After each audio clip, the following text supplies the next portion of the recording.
Hey guys, this is Yash, the creator of Ollies.social Chrome extension. I have over 5,000 plus paid users on this extension, using the product. I spent 3 years building the Chrome extension, and the best part is that the entire Chrome extension, including the website, was built using AI. So the whole thing has been vibe coded ever since ChatGPT became mainstream. And trust me, while it might feel like a nightmare to build a Chrome extension, it's really not. It's super simple to build a Chrome extension, and in this course, I'm going to teach you how it's done. Even better, I'm going to show you how to vibe code this. We are not going to be writing or reading any documentation with respect to tech. We are purely going to use AI and a few templates in order to build the Chrome extension that you see right here. So whatever analytics you see right here are in real time being fetched from my backend of the website. I will show you basic implementation of how you can connect your extension to the website, but note that you know the basics of how to build these Chrome extensions. So in this video, I'm going to give you a quick rundown of what Chrome extensions are and how you can build those. This is how the architecture of a Chrome extension looks like. You have a background script that your pop-up and your content page, the content script, communicates with. So whenever you first load the web page, content script and background script are automatically loaded, and the pop-up only loaded when you actually click on the pop-up. Here you can see every time you click here, this automatically starts loading.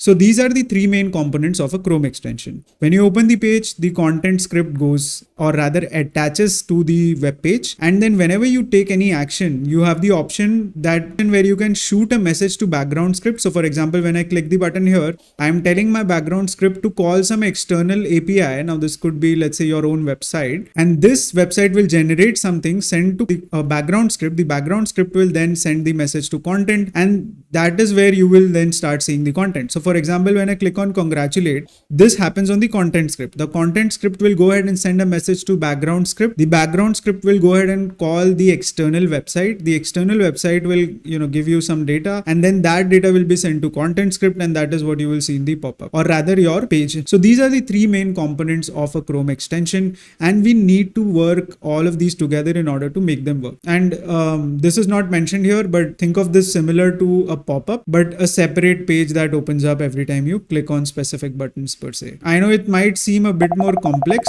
but trust me, it's super easy because I'm going to show you a boilerplate, or rather a template that you can use to build any Chrome extension super quickly. Now, before we actually jump into the, cloning the boilerplate, let's quickly understand what boilerplates are. Now, think of boilerplates as a template where you can just replace the code of the boilerplate with your own code to make it functionally yours.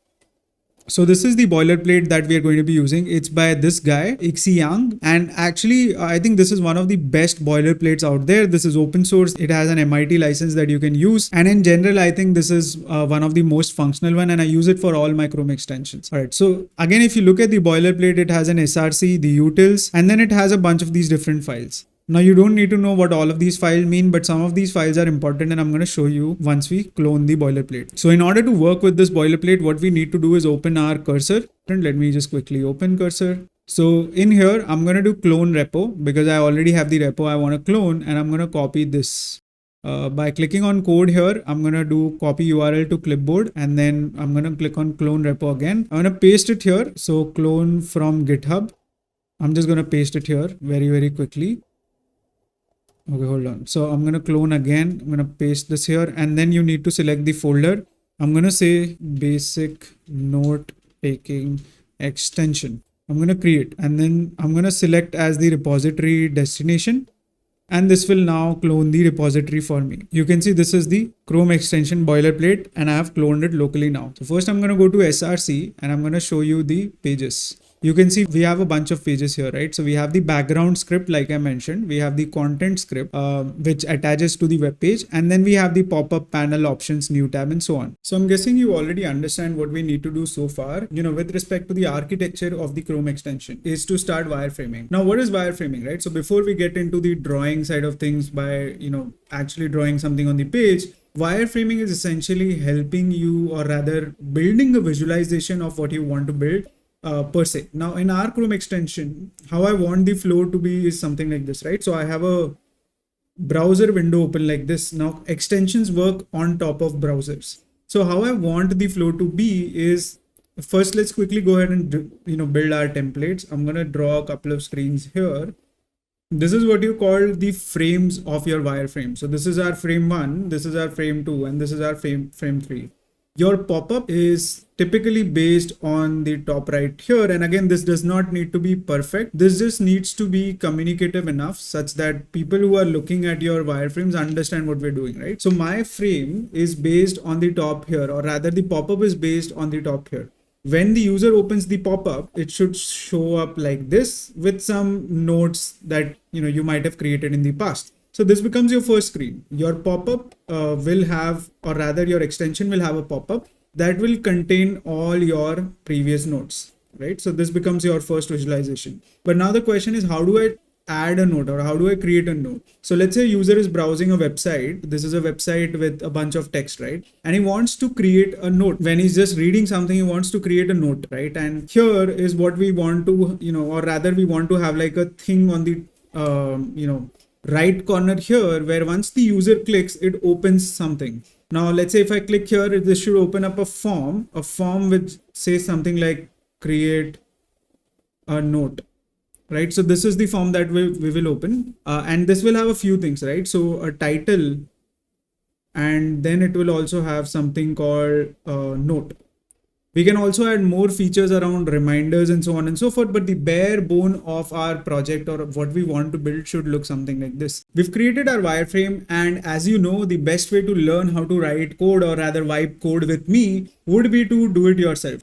If you want, you can create a similar demonstration, or you can create your own visualizations with respect to the extension you want to build. Our steps were to understand what Chrome extensions are, their architecture, and now we've also created our wireframe. The final step is to actually go in Cursor and start writing our code. So let's just jump right in. And what I kind of like doing when I'm building, my applications, or initially when I started building applications, is to have my reference point right next to me. Now, this would be my Figma design, or this would be the design that I just started visualizing per se. So in this, you realize that we started with, the design of the Chrome extension, the initial design. The second step for us was to actually look at the pop-up that will allow us to create a note. And then finally, we worked with the pop-up that comes in, which will essentially store our note. So like I said, you don't need to know any code in order to do wipe coding. AI can do most of it for you. Actually, this is very, very simple with Cursor. So the best way to work with Cursor in this scenario would be to reuse this context, because it does know about the, the variable that you've used in order to store your data, and it does know what you're building. So it is easy. If you start a new chat, it's going to forget the context. It will take some time in order to add. So for making this work, I'm going to copy my index.jsx and I'm going to paste this here. I'm going to say, can you now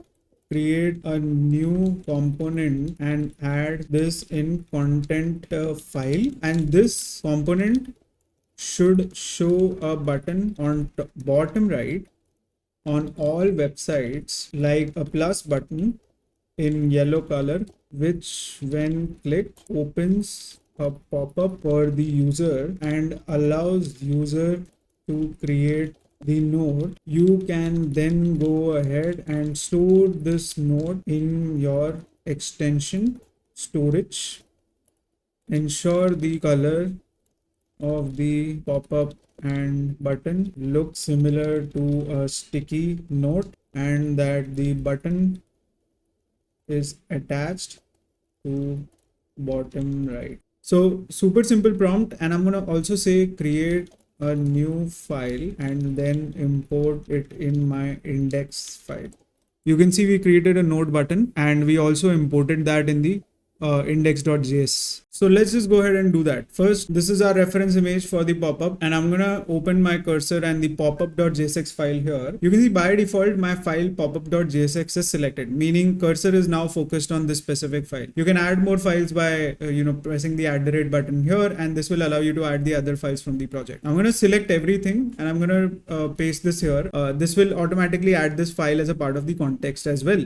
Let's say if you want to just edit a specific part of this file, and this feature is also useful there. Let's say I want to edit just this piece. I'm going to copy this piece and I'm going to add this here. First I need to remove this, and you can see I'm now editing only line 6 to 25. So this is very useful in case your files are very, very huge and you don't want to mess up your context window in order to make this work. But if you start a new window and you can see it now has index.jsx. If I click on pop-up, this changes to pop-up. So this can sometimes cause productivity issues when you want to edit these files. So ideally, the best way to do it is just to copy the file and paste it here, because if you are going to switch your file in order to edit some file, this will lose the context. The next step for us would be to actually go into the content side of things and start writing code in this. And I'm going to show you how to keep this clean as well. I made a lot of mistakes in the past where my code wasn't clean. I think this is one of the important questions that we need to answer as, developers, is how do I store my code? Obviously, I can't have this code in my computer, because the minute my computer or rather laptop shuts down, this also means I lose the access to my code, right? So I already have a lot of repositories right here, and I'm just going to click on repositories and I'm going to show you. So I have a bunch of repositories in my GitHub repo, and I consistently ship my code. So let me open my profile right here, and you will be able to see that I write a lot of code. You can see this is almost completely green, and thanks to no code, which kind of made all of this possible. So now I want to show you how you can push your remote code, or rather this code, to, let's say, a remote repository. For this, you need to go to github.com and create an account. And from this point on, once you're here on the screen, you need to click on plus icon here and click on new repository. In here, you will need to name your repository. So I'm going to say note taking Chrome extension. And I'm going to keep this public because I want you guys to also have access to this repository. But depending on, if you're building this code for yourself, I would highly recommend keeping all of this private. Click on create repository, and this should automatically create a repository for you. This is the link to our online repository where our code will be stored.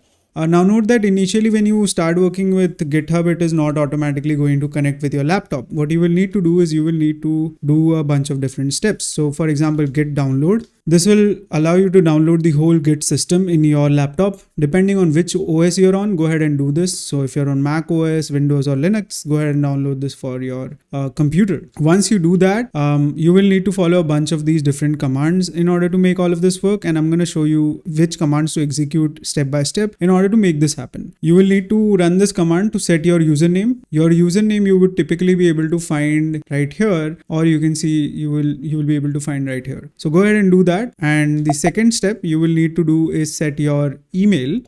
Let me go ahead and paste that command as well, which looks something like this. Now, when you initially paste this, obviously it's not asking you for your password, which will be a part of the future step, and I'll show you what that would look like.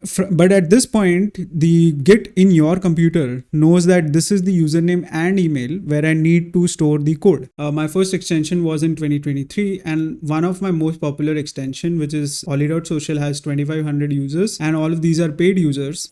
And I updated this, I think, only a few days back. I'm going to show you how you can do this for yourself as well. You need to go to chrome.google.com/webstore/devconsole. Once you put this, this is going to ask you for credentials. You can obviously go ahead and log in. But note that in order to publish your extensions to Chrome Store, you will need to pay, I think, one-time fee of $25 or $5. This was way back when I initially published, and I don't know if that is the norm even right now. But you will need to pay some fee in order to get your Chrome extension listed. Once you do that, you can list all your Chrome extensions just like I have right here. So how do you use this, right? The way to use, or rather create, your first extension is actually super simple. If you're really serious about building a Chrome extension, do try our journey out at Oli Social. We've worked like 2-3 years mastering how to build like a good user journey while building Chrome extensions. So I think definitely a few good tips for you to try out.